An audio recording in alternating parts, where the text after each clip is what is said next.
Aujourd'hui, on va voir ensemble les fonctions en C#. Alors, une fonction, c'est quoi? Eh bien, c'est un bloc de code qui est réutilisable et qui va vous permettre de structurer votre programme de manière plus propre et efficace. Au lieu de répéter le même code plusieurs fois, vous pouvez simplement appeler une fonction. Imaginez par exemple devoir calculer plusieurs fois la moyenne de certaines notes pour des étudiants. Ben, au lieu de réécrire le même calcul à chaque fois, eh ben, vous créez une fonction qui va faire ce calcul pour vous. Et donc ensuite, il suffit de l'appeler à chaque fois que vous en avez besoin. Allez, trêve de bavardage et on se retrouve directement sur l'IDE. Avant que la vidéo commence, je voulais vous dire que j'ai créé un Discord pour s'entraider. Donc si vous avez des questions à propos des vidéos, ou d'autres questions en rapport avec la programmation, n'hésitez pas à le rejoindre. Vous trouverez le lien en description et en commentaire épinglé. Donc dans un premier temps, on va voir comment on écrit une fonction.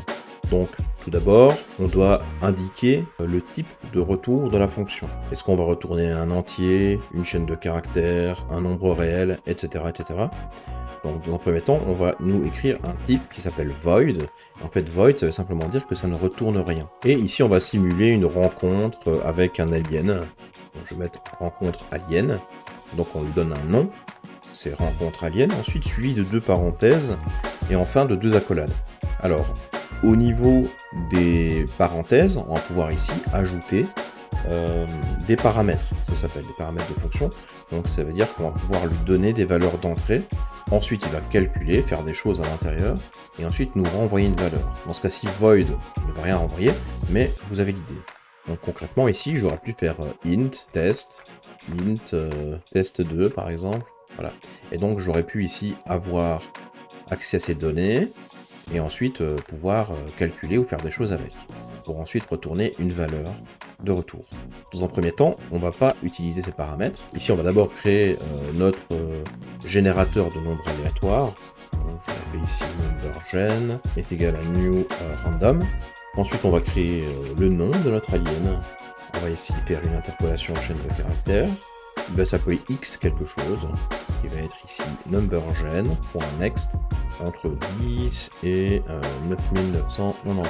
Ensuite, on va créer un âge, qui va être ici numberGen.next, et il sera âgé entre 10 et 511. On va faire un console.writeLine, dans salut, je suis, et donc ici, suivi de son nom. Console.writeLine, ici on va mettre donc G, suivi de l'âge, et enfin, un petit message pour avertir qu'on est un alien.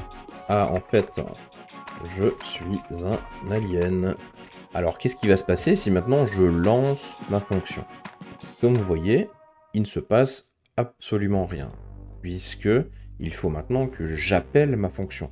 Donc là, j'ai défini ma fonction. Maintenant, j'ai la possibilité de l'appeler. Rencontre alien. Donc si maintenant je lance mon petit programme, on voit ici que on a bien ce qu'on a écrit. Salut, je suis X5594, j'ai 41 ans. Ah, en fait, je suis un alien. Et donc le fait d'avoir créé une fonction, eh bien, je vais pouvoir appeler plusieurs fois cette fonction, et donc créer en fait différents aliens en une ligne supplémentaire.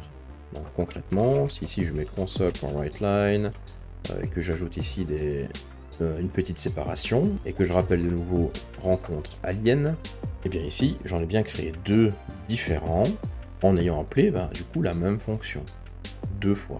Salut, je suis X9130, j'ai 89 ans, ah en fait je suis un alien. Salut, je suis X1318, j'ai 113 ans, ah en fait je suis un alien. Voilà. Donc ça nous a permis ici d'extraire du code, de l'extraire dans une fonction, et ensuite cette fonction elle peut être réutilisable autant de fois que l'on le souhaite. Et donc si on a quelque chose à changer, on le changera qu'à un seul endroit, et donc on ne devra pas répéter le même code plusieurs fois. Donc ici on peut tout supprimer, et là maintenant on va créer une fonction qui va multiplier. Donc là par exemple, pour commencer, je vais mettre ici multiplier, en prenant ici int a et int b, et ici on va faire par exemple var result est égal à multiplié par b, et ici je vais afficher le résultat, console.writeLine result.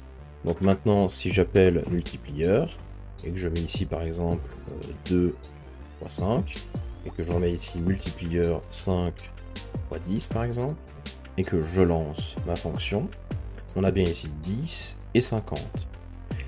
Alors maintenant, idéalement, lorsqu'on multiplie ici, on ne va pas laisser l'opportunité à la fonction d'écrire le résultat, parce qu'on veut peut-être manipuler encore par la suite le nombre qui est ici le résultat. Donc pour ça, on peut retourner ici, au lieu de void, par exemple un int. Donc le console.writeLine, je vais l'enlever, et ici je vais avoir un return result. Donc le mot-clé ici, return, nous permet de retourner une valeur, qui est ici int. Étant donné que j'ai typé le retour de la fonction en tant qu'entier, il faut absolument que le retour soit un entier. Ce qui est donc le cas ici. Donc maintenant, c'est l'appelant qui doit gérer le fait d'afficher la multiplication. Donc là, je vais devoir avoir deux console.writeLine avec ici, par exemple, 10 fois 5. Et donc là, on va lancer, on aura exactement le même résultat, 10 et 50, mais au moins, on peut maintenant récupérer la valeur de la multiplication. Donc ici, j'affiche directement la valeur de multiplier grâce au console.writeLine, mais je pourrais très bien récupérer la valeur en mettant ici, donc multiplier 5 fois 10. Et donc, je vais pouvoir manipuler le résultat. Donc ici, j'ai la valeur de sortie de la fonction, et je vais pouvoir, par exemple ici, faire un résulte modulo 2 égale 0. Donc ici, ça va simplement checker que c'est un nombre pair, puisque si le reste de la division par 2 est égal à 0, c'est un nombre pair. Donc je vais ici afficher console.writeLine, nombre pair.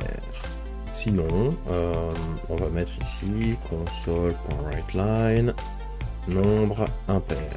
Et donc on va lancer ici notre petit programme, et donc on a bien ici nombre pair. Par contre, si je modifie ici en mettant 3 par 3, 3 multiplié par 3, on aura ici un nombre impair. Alors à savoir que ici vous voyez qu'au niveau de la multiplication, on stocke une variable résulte, on n'en fait rien et on la return directement. Ou on pourrait faire directement return de a fois b, comme ceci. Comme ça on gagne une ligne. Et du coup, encore mieux, quand on n'a qu'une seule ligne dans une fonction qui fait un return, on peut donc prendre ceci, effacer, faire une petite flèche, et mettre directement ce qu'on veut retourner. Donc ici, a fois b. Donc voilà, c'est tout pour moi pour les fonctions. Donc je vous recommande au plus possible d'utiliser les fonctions dès que vous en avez l'occasion. Vraiment, essayez de séparer au maximum les fonctionnalités dans des fonctions pour pouvoir être réutilisables au maximum. Moi, je vous dis à bientôt pour la suite.